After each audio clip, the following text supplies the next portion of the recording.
Marami ang mabilis maghusga, pero sa rule of law, hindi sapat ang hinala o ingay sa social media. Kung pagbabatayan ng kasalukuyang investigative record, wala pang opisyal na finding ang Independent Commission for Infrastructure na nagsasabing si Speaker Martin Romualdez ay guilty ng plunder o anumang criminal offense. Hindi ibig sabihin nito na bawal na siyang investigahan sa hinaharap.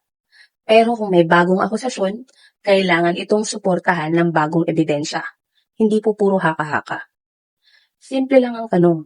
Kung talagang may matibay na kaso, bakit hindi ito lumalabas sa naunang investigasyon? Isa pa, hanggang ngayon, wala ring opisyal ng DPWH ang nagsabing si Romualdez ang nag-utos ng anumang iligal na gawain. Wala ring implementing official na nagsabing siya ang nagplano o nagpatakbo ng sinasabing anomalya. At kung may conspiracy nga daw sa mga infrastructure project, sino sa mga kontraktor ang nagsabing siya ang nag-utos? Sino ang nagsabing nakapag-transaction siya? Sinong nagsabi na tumanggap siya ng pera? Sa kasalukuyang record, wala ring kontraktor na direktang nag-uugnay sa kanya.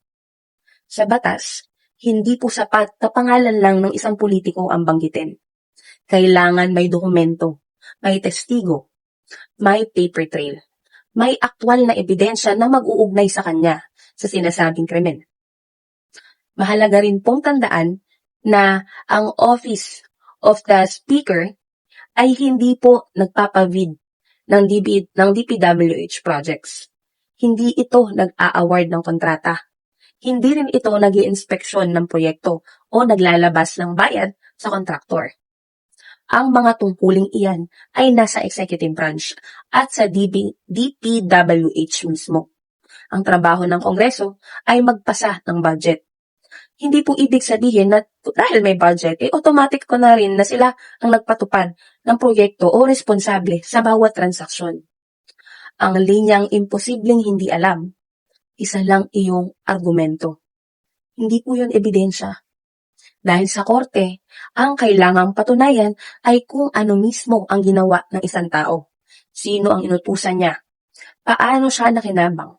At anong direktang ebidensya laban sa kanya? Dahil sa ilalim ng ating konstitusyon, ang burden of proof ay nasa nag-aakusa, hindi sa inaakusahan. Kung may ebidensya talaga, dapat ilabas ito. Hindi po kasi sapat na kwento lang. Hindi pwedeng sinabi lang ni ganito, ni ganyan. Kailangan may dokumento, may testigo, at may transaksyon. At lalo na, dapat may malinaw na ebidensya.